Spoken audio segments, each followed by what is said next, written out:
Madame, Monsieur, bonsoir. Merci de votre fidélité à El Oula. Place à présent au journal. Voici les principaux titres.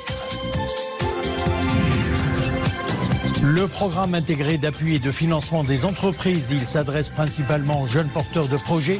Dans la province d'Al-Rachidia, nous avons rencontré un jeune qui a mis sur pied tout un incubateur spécialisé dans l'accompagnement des jeunes porteurs de projets de sa province avant, pendant et même après la création des TPE-PME.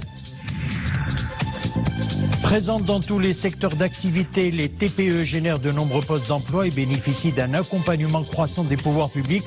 Exemple depuis Oujda, où à travers le Centre régional d'investissement, les jeunes porteurs de projets bénéficient d'une multitude d'offres pour créer et financer leurs projets.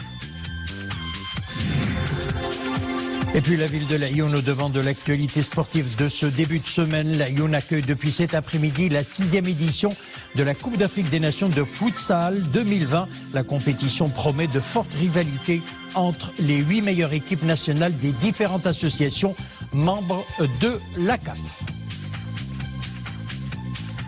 Financement de l'entrepreneuriat, coordination des actions d'appui et d'accompagnement de l'entrepreneuriat au niveau des régions et inclusion financière des populations rurales. Ce sont là les 3 axes du programme intégré d'appui et de financement des entreprises présenté hier au Palais Royal à Rabat lors d'une cérémonie présidée par Sa Majesté le roi Mohammed VI.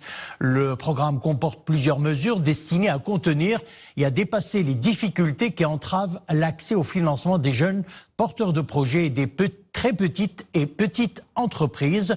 Éclairage avec Mohamed Eitlchkar. Le programme intégré d'appui et de financement des entreprises bénéficie d'un fonds doté d'une enveloppe de 6 milliards de dirhams, répartis sur une durée de 3 ans et financé à parts égales par l'État et le secteur bancaire. Un fonds dédié principalement aux jeunes porteurs de projets et aux PME. L'un des résultats attendus de ce programme, c'est l'accompagnement de 13 500 entreprises supplémentaires, en plus de la contribution à la création d'environ 27 000 nouveaux postes d'emploi. Pour assurer plein succès à ce programme, il sera procédé notamment à la création de commissions au niveau des régions, des commissions qui seront chargées de la coordination et du suivi de l'exécution des mesures relatives à l'accompagnement entrepreneurial. Le programme préconise également l'accélération de la mise en application de la stratégie nationale d'intégration financière, notamment dans les zones rurales. L'application d'un taux d'intérêt préférentiel de 1,25% dans le cadre du mécanisme de refinancement des banques des catégories cibles, soit 100 points de moins que le taux directeur de Banque El Maghrib. En plus de la réduction des exigences en fonds propres dans le cadre des règles de précaution appliquées aux banques en ce qui concerne les crédits qu'elles accordent à ces catégories. Pour ce qui est des engagements des banques, chacune des banques s'engage à mettre au service des jeunes porteurs de projets et des PME tout l'accompagnement dans la durée qu'ils requièrent en termes de proximité, d'écoute, d'assistance à la structuration, de formation ou de conseil dans tous les secteurs économiques et dans toutes les régions du royaume. Les banques prennent également l'engagement que les produits offerts aux jeunes entrepreneurs seront simples d'accès et d'utilisation grâce à des procédures allégées de constitution et de garantie bénéficiant d'une gratuité au départ, des frais de constitution des dossiers, ainsi que de faibles taux d'intérêt grâce à un taux de refinancement privilégié consenti aux banques par Banque El Maghrib. Les banques s'engagent enfin à ce que les délais de réponse aux entrepreneurs ne dépassent pas 3 semaines et que ces délais seront d'autant plus facilités que les banques se verront confier par la Caisse centrale de garantie la délégation d'octroi de garantie pouvant atteindre jusqu'à 80% du montant du crédit. Les entrepreneurs verront également leur accès élargi aux différents guichets bancaires et aux services financiers en général. Les banques s'engagent ainsi à un plus grand maillage des localités non encore desservies grâce aux outils technologiques tels que le mobile banking ou encore la microfinance et la microassurance. Ce programme ambitieux s'adresse donc principalement aux jeunes porteurs de projets. Dans la province d'Al-Rachidia, par exemple, nous avons rencontré un jeune qui a non seulement réussi à créer sa propre entreprise, mais en plus, il a mis sur pied tout un incubateur spécialisé dans l'accompagnement des jeunes porteurs de projets de sa province avant, pendant et même après la création des TPE, PME dans le domaine agricole. C'est d'ailleurs sa spécialité. Reportage Soufiane Ibrahimi. On retrouve Mohamed Aiteshka. هذه هي l'application ديالنا فيها لا ميتيولوجي ديال الفلاح في لا ريجيون ديالو. باغ اكزومبل هاد لا ريجيون سميتها ولاد الحاج فوالا كاين لوطو ديميديتي لا تمبيراتور مينيمال et maximale la vitesse de vent etc. Diverses données de première importance, en plus de l'accès à un forum en vue d'accompagner les jeunes TPE en agriculture à mieux réussir la saison agricole. Cette application a été mise au point par le jeune entrepreneur ingénieur agricole Ismail Bouhmidi, qui, une fois son entreprise bien sur ses pieds, a créé un incubateur au service des autres jeunes porteurs de projets dans le domaine agricole dans la province de Rachidia. L'entreprise اللي كدير l'accompagnement et l'encadrement ديال الفلاحه تنعاونوهم بالaccompagnement direct بلي فورماسيون les études d'impact ou des études de faisabilité technique. Donc, premier temps, c'est soit des formations thématiques au niveau de centre, soit des visites terrain directement pour développer l'idée pour تولي مشروع concret. Younes, par exemple, il ne quitte plus d'une semaine son encadrant depuis qu'ils ont fait connaissance au centre d'incubation. Younes développe à présent son propre projet sous forme du non livré. J'ai commencé le projet au centre d'incubation, où j'ai suivi notamment une formation sur les procédures à suivre. Par la suite, j'ai pu constituer mon dossier dans les règles. Ismail Bouhmidi met à la disposition des jeunes porteurs de projets une salle de formation où se déroulent des ateliers qu'il anime lui-même.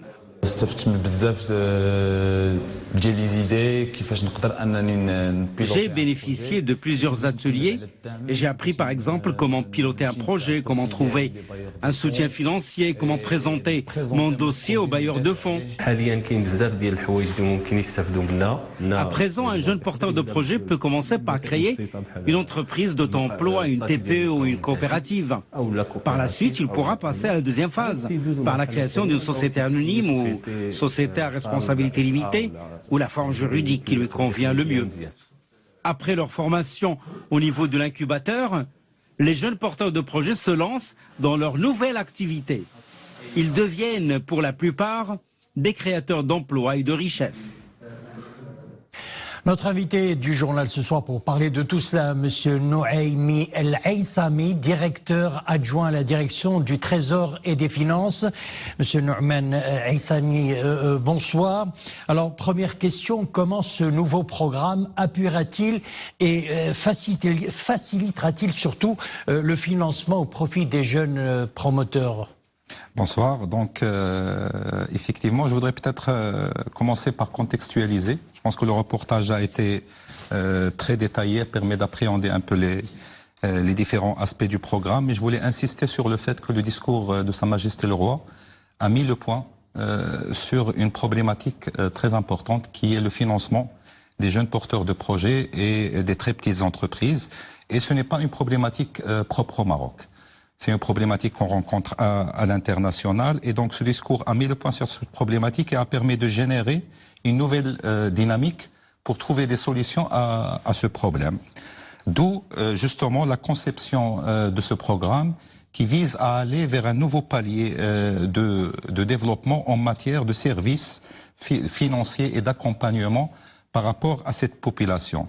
Ce programme, en fait, si on devait utiliser des mots-clés, j'en citerai trois. Tout d'abord, C'est un programme intégré. Vous avez parlé des 3 composantes, donc c'est 3 axes. 3 axes exactement. Donc c'est le financement, l'accompagnement et l'inclusion financière du monde rural. C'est un programme qui a des objectifs chiffrés. Donc il ne s'agit pas seulement de vœux, mais il s'agit d'objectifs qui ont été fixés pour le programme. Et enfin, c'est un programme qui fera l'objet d'un suivi régulier de la part de la commission tripartite qui est présidée par le ministère des Finances et qui comprend la Banque centrale et le GPBM. Donc, ces 3 composantes, ce programme intégré va offrir une solution globale pour le financement des jeunes entrepreneurs et des très petites entreprises. Et justement, on parle beaucoup de financement bancaire comme principale source et appui pour les jeunes futurs jeunes initiateurs de projets. Alors, quelles sont les caractéristiques de ce financement? Très bien. Alors, tout d'abord, pour lever une confusion, nous parlons de 6 milliards de dirhams qui sont mobilisés.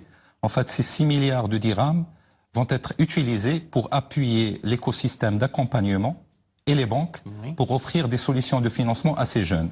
Donc, in fine, les crédits et les financements qui seront octroyés sont largement supérieurs aux 6 milliards de dirhams qui sont cités, parce que ces 6 milliards créeront un effet de levier sur les ressources bancaires et sur les ressources d'accompagnement existants. En deuxième lieu, ce programme permet d'adresser une population spécifique, notamment c'est la priorité du programme, à savoir les jeunes porteurs de projets et les très petites entreprises. Et cette population a 2 caractéristiques. Tout d'abord, il a une caractéristique d'importance socio-économique pour le pays. En fait, c'est là où se créent les emplois, c'est là où on apporte des problématiques, des solutions, aux problèmes sociaux, et c'est là où on génère l'essentiel de l'activité économique. Et en deuxième lieu, la deuxième caractéristique est que cette population est risquée par nature. Parce qu'il est risqué, parce qu'il n'a pas d'historique de relation avec la banque, parce qu'il n'a pas de moyens financiers et techniques, d'où toute l'importance de ces solutions. En fait, ce que nous apportons, c'est à travers des mécanismes comme la garantie ou comme les mécanismes offerts par la Banque centrale, nous apportons des solutions qui permettent aux banques de pouvoir adresser cette population sans toucher à leur solidité financière. On va revenir à vous, M. Nouman Issami, dans quelques instants. Facteur de réduction de disparités régionales, les TPE offrent une multitude d'opportunités professionnelles aux populations vulnérables. Présentes dans tous les secteurs d'activité, ces structures génèrent de nombreux postes d'emploi et bénéficient d'un accompagnement croissant des pouvoirs publics. L'exemple ce soir depuis Oujda, où à travers le Centre régional d'investissement, les jeunes porteurs de projets bénéficient d'une multitude d'offres pour créer et financer leurs projets. Le reportage est signé Imad Amsmir sur le commentaire d'Oumaï Marmli. Zineb et Wafa, 2 jeunes sœurs qui partagent la même ambition, celle de devenir chef d'entreprise. Leur projet, un cabinet de conseil et d'orientation. Pour le mettre sur pied, il leur a fallu 5 ans de labeur. Manque de financement, les 2 jeunes entrepreneuses se tournent vers le Centre régional d'investissement. في juin 2015. Nous avons lancé notre projet en juin 2015, mais faute de moyens, nous n'avions pas pu aller de l'avant. Nous sommes donc allés chercher conseil auprès du CRI, et c'est cet même organisme qui nous a orientés vers Oriental Moubadara, qui nous a beaucoup aidés, non seulement au niveau financier, mais ils nous ont aussi beaucoup conseillé. Donc, le côté financement, les banques les jeunes. Aujourd'hui, les banques accordent de plus en plus de crédits aux jeunes. Ils les accompagnent dans leurs projets. Contrairement à la période au cours de laquelle on s'était lancé, les taux d'intérêt ont été revus à la baisse. Les jeunes sont de plus en plus encadrés. Efficace. Autre jeune porteur de projet, Morad. Ce natif de Oujda s'est lui aussi tourné vers le CRI. Ambitieux, il aspire à créer sa propre entreprise. Une idée qu'il fait germer depuis un bon moment. Spécialisé en électricité domestique et industrielle, ce jeune vient à la recherche de soutien. Je suis venu ici au CRI dans le but de trouver un appui technique et c'est justement ce que fournit ce centre. En plus de cela, ils m'ont également conseillé d'aller présenter mon projet à Moubadara Oujda qui, elle aussi, vient en aide aux jeunes porteurs de projets. Un défi relevé par le CRI. Un système d'appui et de suivi aux jeunes entreprises de la province est désormais de mise. Le CRI intervient tout au long des étapes de création d'une entreprise. On aide les jeunes porteurs de projets en matière juridique, on leur fournit tous les conseils et orientations nécessaires, on leur simplifie aussi les procédures d'obtention d'autorisation et on les aide à trouver des sources de financement. Contribuer à la création d'un tissu entrepreneurial durable, bâti en adéquation avec les besoins de la région, c'est le challenge du CRI. Un challenge en adéquation avec le nouveau programme intégré d'appui et de financement des entreprises lancé hier par Sa Majesté le Roi Mohamed VI. Alors on revient à vous, Monsieur Nouman Al-Aissami. Je rappelle que vous êtes directeur adjoint à la direction du Trésor et des Finances. Et on revient sur cette question de financement. Un accent a été mis dans ce programme d'appui intégré concernant l'inclusion financière dans le monde rural. Quels sont les moyens de financement ? Très bien. C'est effectivement une composante importante de ce programme. C'est cette composante qui nous permettra en fait de toucher l'ensemble de la population marocaine, du monde rural et du monde urbain. Dans cette composante, il s'agit particulièrement de conjuguer de deux choses. Tout d'abord, conjuguer les efforts de deux acteurs majeurs. Le Crédit agricole du Maroc, qui dispose d'une grande expertise en matière de financement agricole et du financement rural, et la Banque postale, ABB, qui dispose, elle, d'un réseau très dense. Donc on va conjuguer les deux pour pouvoir offrir des services financiers de proximité et de qualité à la population rurale. Ça, c'est le premier élément. La deuxième composante, c'est que on va accélérer l'inclusion, la stratégie nationale d'inclusion financière pour cette population. Et cette stratégie, je le rappelle, vise notamment, en plus du renforcement de l'offre classique de financement, de développement de modèles alternatifs de financement. Des modèles comme, par exemple, le mobile payment, ou comme le crowdfunding ou le financement collaboratif qu'on est en train de mettre en place, et des modèles qui sont assis sur la technologie numérique, pour une bonne partie, qui permet à la fois une pénétration plus large et à moindre coût, pour pouvoir adresser les problèmes de financement de cette population. Monsieur Nouman Al-Aissami, merci d'avoir répondu à nos questions. Je rappelle que vous êtes directeur adjoint à la direction du Trésor et des Finances. Merci. Merci à vous. Depuis son ouverture en 2001, le Technoparc de Casablanca héberge plus de 300 entreprises et start-up qui opèrent dans le domaine du digital et des technologies de l'information. En près de 18 ans d'activité, l'un des premiers pôles de compétitivité marocain affiche fièrement ses bonnes statistiques avec de nombreux cas de success story. Reportage Sarah Katir. C'est à partir d'une idée innovante que Nawal Slamti a pu créer son start-up. Le principe est simple et ingénieux. Inviter les consommateurs à réaliser collectivement le cahier de charge d'un produit, à le faire fabriquer comme ils le souhaitent et à le commercialiser au juste prix en rémunérant correctement le producteur. Quand on a une initiative comme ça part de conviction forte d'abord et beaucoup de volonté et de courage. Mais aussi, il faut avoir aussi une stratégie. Et comme pour toutes les startups, les opportunités de financement sont multiples. Il suffit de taper aux bonnes portes. Côté financement, il y a deux façons. Il y a d'abord un petit peu de financement propre parce que il faut bien commencer correctement. Et puis ensuite, il y a des possibilités aujourd'hui de plus en plus au Maroc il y a des fonds qui peuvent aider. Il y a les crédits de la banque, mais il y a aussi des dons d'honneur pour certaines idées créatives que peuvent donner certains fonds d'investissement. La diversification des sources de financement et le programme d'appui aux start-up permet aux start-upers de faire face aux potentielles récessions, mais augmente également leurs chances d'obtenir le financement approprié. Le président du Sénat chilien salue l'initiative marocaine d'autonomie en visite à l'Aïoun à la tête d'une importante délégation. Il a souligné que son pays appuie depuis 2 ans l'initiative d'autonomie présentée par le Maroc en vue de mettre fin au conflit artificiel suscité autour de la question du Sahara marocain. Ouverture du 8e Forum international du tourisme solidaire à Ouarzazate. 500 représentants des gouvernements nationaux et locaux, des médias et des associations ainsi que des experts et des professionnels du tourisme de 35 pays débattront du thème de la résilience climatique, développement durable et tourisme solidaire dans les oasis du monde. L'objectif est de favoriser la mise en place de projets de sauvegarde des oasis et de développement touristique durable de ces espaces. Une fois exposition des produits de l'artisanat et de l'agriculture oasienne, une exposition de photographies sous le thème Oasis du monde, Oasis en sursis, ainsi que des soirées culturelles et des musiques des oasis figurent au programme de ce forum qui se poursuivra jusqu'à jeudi. Écoutons à ce sujet Jean-Marie Colombo. Il est coordinateur général du Forum international du tourisme solidaire et du développement durable. Ce forum a plusieurs objectifs. Le premier, c'est de contribuer au plaidoyer en faveur de la sauvegarde des oasis qui sont un peu partout dans le monde en situation de crise.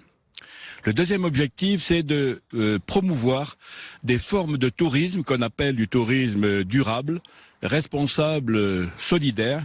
Ici, on a même parlé de tourisme sobre, c'est-à-dire un tourisme qui peut vraiment permettre le développement local durable. Et ça, pour le Maroc, comme pour les autres pays oasiens, c'est extrêmement important.